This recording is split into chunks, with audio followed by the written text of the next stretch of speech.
বেরিয়ে পড়েছি। আর কোথায় যাচ্ছি সেটা বলবে প্রেমদা। আমরা আজকে যাচ্ছি কোলাঘাট থেকে রাইট সাইডে যাব হাওড়া ডিস্ট্রিক্ট চিতনার ঘাটাপাড়া। ওকে, সেখানে আছে কালী পুজোর অনুষ্ঠান, তো সেখানেই আমরা যাচ্ছি আজকে শো করতে। তো একই কিভাবে যাচ্ছি, কোথায় যাচ্ছি, কি কি হচ্ছে সব কিছু তোমাদের সাথে শেয়ার করবো। So stay tune. তো দেখতেই পাচ্ছ আজকে আমি আবারও বেরিয়ে গেছি শো করতে। আচ্ছা তোমরা দেখে একটু বলো তো যে আজকের লুকটা আমার কেমন হয়েছে। অবশ্য হ্যাঁ, এই লুকটা আমি একবার কোলাঘাট পৌঁছে তোমাদেরকে সুন্দরভাবে দেখানোর চেষ্টা করব, কারণ গাড়ির ভেতর এরকম আলো আধারিতে আমি বুঝতে পারছি যে সেরমভাবে তোমরা লুকটা ধরতে পারো নি যে আমি ঠিক কীরকম সেজেছি। তো দেখো, কথা বলতে বলতে আমরা পৌঁছে গেছিলাম কোলাঘাট, আর এখানে চলে এসেছিলাম একটা ছোট্ট স্ন্যাক ব্রেকের জন্য। আর আজকে আমি অন্য কিছু খাচ্ছি না, শুধু একটুখানি পপকর্ন আর তার সঙ্গে আমার ফেভারিট চা। আর এই দেখো, আমার এটা হচ্ছে আজকের লুক। আজকে কি আমি একটু বেশি সেজে ফেলেছি? আমারও কিন্তু তাই মনে হচ্ছে। কোথায় শো করতে যাচ্ছি জানো? কোথায় শো করতে যাচ্ছি জানে না কেউ, আমি জাস্ট বাড়ি থেকে বেরিয়ে গেছি যে কোথাও একটা যাবো, দ্যাটস ইট। খাওয়া দাওয়ার পর একটুখানি সময় ছিল, তাই টুক করে আমি একটুখানি রিলস ভিডিও শ্যুট করে নিচ্ছিলাম। আর এই দেখো, আজকের এই ব্যাপারটা ছিল প্রচণ্ড একটা অন্যরকম, কারণ আজকে গাড়ি থেকে নেমে নৌকো পার হয়ে আমাকে শো করতে যেতে হবে। নদী, তাই তো? রূপনারায়ণ রূপনারায়ণ নদী পার হয়ে আমরা যাবো শো করতে। প্রথমে খানিকটা ভয় ভয় লাগলেও নৌকোতে যখন উঠলাম আর চারিদিকের অ্যাম্বিয়েন্সটা এত সুন্দর ছিল, আমার কিন্তু মন বেশ ভালো হয়ে গেছিল, আর বেশ অন্যরকম একটা থ্রিলিং ব্যাপার লাগছিল। ও ভাই, আমার এটা প্রচন্ড অ্যাডভেঞ্চার হয়ে যাচ্ছে আমার সাথে। আর নৌকো পেরিয়েই আমি সরাসরি পৌঁছে গেছিলাম গ্রিন রুমে। আর সেখানে দেখো সবাই আসছিলো আমার সাথে মিট করতে, আমার সাথে কথা বলতে, আর তার মধ্যে অনেকে আসছিলো ছবি তুলতে। এগুলো অ্যাকচুয়ালি শুধুমাত্র ছবি তোলা নয়, এগুলো আমার কাছে এক একটা মুহূর্ত যেগুলো তোমরা ভালোবেসে আমাকে উপহার দাও। এগুলো কিন্তু আমার কাছে ভীষণ স্পেশাল। আজকে আমি গিয়েছিলাম চিতনানের ধারাপাড়ায়। ওখানকার মানুষজন আমাকে এত ভালোবাসা দিয়েছে, এত ভালোবেসেছে, এত যত্ন করেছে। আর এই সুন্দর সুন্দর মোমেন্টগুলো যেগুলো তোমরা আমাকে উপহার দাও, মানে ওখানকার মানুষ আমাকে উপহার দিয়েছে, এগুলো আমি জাস্ট ভুলতে পারবো না। এগুলোই আমার কাছে একটা পরম পাওয়া, এগুলোর জন্যই কাজ করি, এগুলোই ভালো লাগে। এত ভালোবাসা দিয়েছেন ওনারা, ওখানকার মানুষজন এত ভালো, ওনাদের হসপিটালিটি এত ভালো, ভাবতে পারবে না। মানে আমিও ভাবতে পারি না যে সব সময় সব জায়গার ক্রাউড তো সমান হয় না, কিন্তু টাচউড আমি যত জায়গায় শো করতে যাই সবাই আমাকে এত ভালোবাসা দেন, আমি পুরোপুরি জাস্ট মনে হয় কি অনেক কিছু নিয়ে বোধহয় ফিরে এলাম। তারপর প্রথমেই যেটা হয় অ্যাজ ইউজুয়াল একটু বরণের পালা, সেটাই করছিল। ওখানকার দেখো সমস্ত মহিলারা, মানে কমিটিতে যারা মহিলারা ছিলেন তারা এসেছিলেন আমাকে বরণ করে নেওয়ার জন্য। তো থ্যাংক ইউ সো মাচ চিতনান ধারাপাড়ার প্রত্যেককে, প্রত্যেক গ্রামবাসী আর আমরা কজন ক্লাবের সমস্ত সদস্যদের এত ভালোবাসা দেওয়ার সেটা জন্য। হচ্ছে এতক্ষণ এত গুণী শিল্পীরা এত ভালো ভালো গান গাইলেন, মানে তারপর আমার এই হেড়ে গলার গান কি ভালো লাগবে? তাহলে কিন্তু ভুল গাইলে বকবে না তো? সত্যি?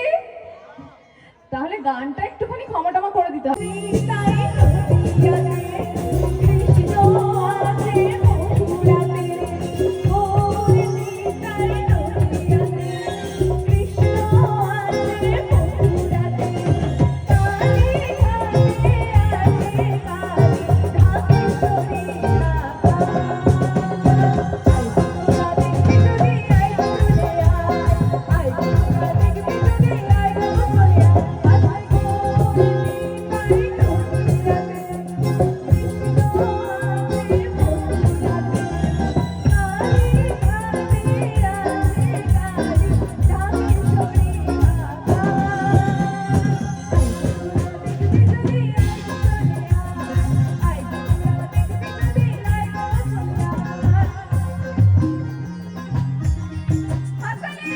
পারতেন পারতেন চুপচাপ দাঁড়িয়ে দেখতে, বলুন না পারতেন? আমি আমি মরবো না, কিছুতেই মরবো না, আমি বাঁচতে চাই, আমি মরবো না। না, তোমরা তোমরা কেউ এগিয়ে আসবে না, ছবে না আমাকে, ছেড়ে দাও, ছেড়ে দাও, ছেড়ে দাও বলছি, আমি বাঁচতে চাই।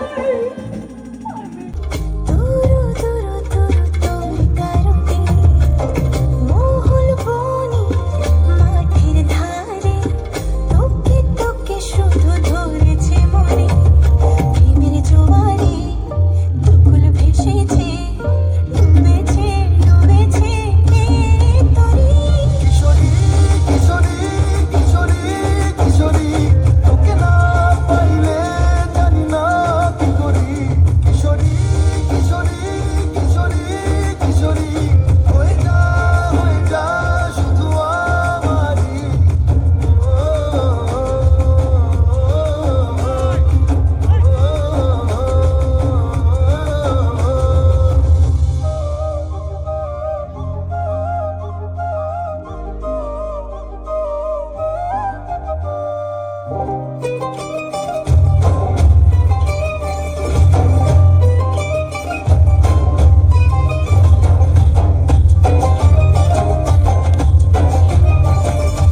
সোনা বরণ রূপ কন্যা কুচ বরণ কেশ, তুই দিনের শুরু কন্যা তুই রাতের শেষ, তুই আমার ভালোবাসার ঘর, তুই আমার ভালোবাসার দেশ।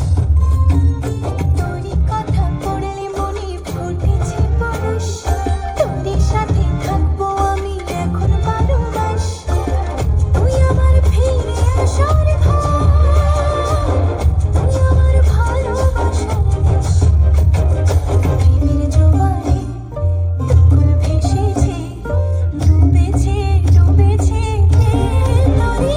কিশোরী কিশোরী কিশোরী কিশোরী, তোকে না পাইলে জানি না কি করি। কিশোরী কিশোরী কিশোরী কিশোরী, হয়ে যা শুধু আমারই।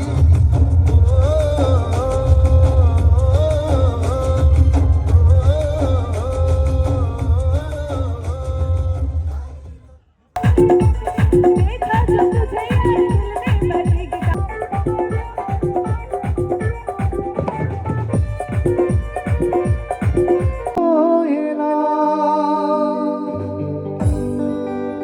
তোমায় পেতে হাজির হলাম। আরে তালে তালে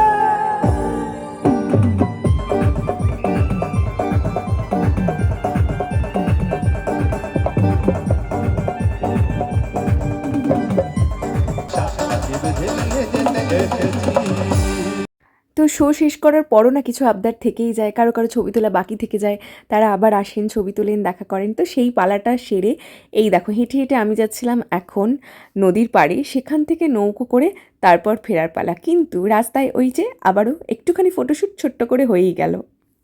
শো হয়ে গেছে শেষ, আমি হয়ে গেছি বিধ্বস্ত, আর এই যে আমরা ফিরছি আবার নৌকা করে। ও মাই গড, মানে আজকে যেভাবে অ্যাডভেঞ্চার করতে করতে আমি শো করতে গেলাম, এটা আমি সারা জীবন ভুলবো না, ট্রাস্ট মি, চাইলেও ভুলতে পারবো না। নৌকাটা পুরোটা বোঝা যাচ্ছে তো?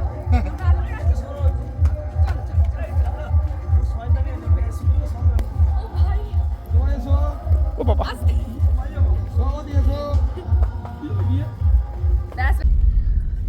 রূপনারায়ণ নদী পেরিয়ে গাড়িতে এখন যাব সোজা কোলাঘাট, আগে খাবো তারপর যাব বাড়ি। প্রচণ্ড খিদে পেয়েছে, যেটা আমি রোজই বলে থাকি। আমি অলরেডি অর্নামেন্টস খোলা শুরু করেছি, গলার হাতের খুলে গেছে, এরপর আস্তে আস্তে কানের দুলটাও খুলে ফেলবো।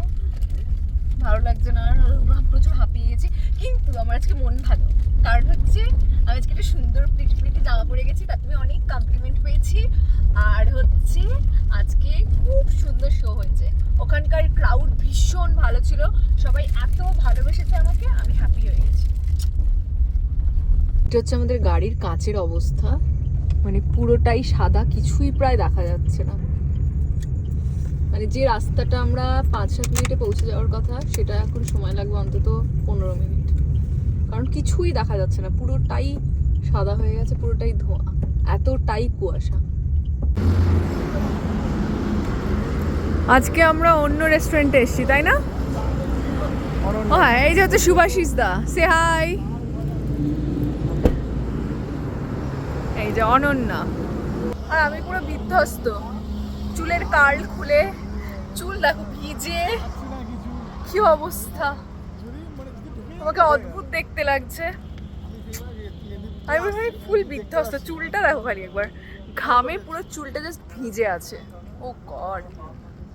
তো আমি পৌঁছে গেছিলাম কোলাঘাট, আর খাবার চলে এসেছিলো আমার সামনে, তাই আমি আর কোনো কথাবার্তা না বাড়িয়ে, কারো দিকে না তাকিয়ে চুপচাপ খাওয়া স্টার্ট করে দিয়েছিলাম। অবশ্য আমি একা না, সকলেই খাচ্ছিল, তাদের ফুটেজ আর নেওয়া হয়নি। যাই হোক, আমার এত খিদে পেয়েছিল তোমরা ভাবতে পারবে না। আর তারপর দেখো রাস্তায় এসে দেখছি এইরকম পরিমাণে জ্যাম, মানে জানি না কখন পৌঁছবো। আমি প্রচণ্ড টায়ার্ড, আর আমার মনে হচ্ছিলো যে আমি জাস্ট ঘুমিয়ে পড়বো। তো সেই জন্য আজকের ব্লগটা আমি এখানেই শেষ করছি, কারণ ঘুমিয়ে ঘুমিয়ে বাড়ি পৌঁছোতে অলমোস্ট সকাল হয়ে যাবে। So thank you so much for watching. আজকের মতো এইটুকুই, দেখা হচ্ছে খুব তাড়াতাড়ি নতুন একটা ব্লগে। Love you all. আর হ্যাঁ, প্লিজ প্লিজ প্লিজ লাইক আর অবশ্যই ফলো করে দিও আমার পেজটায়।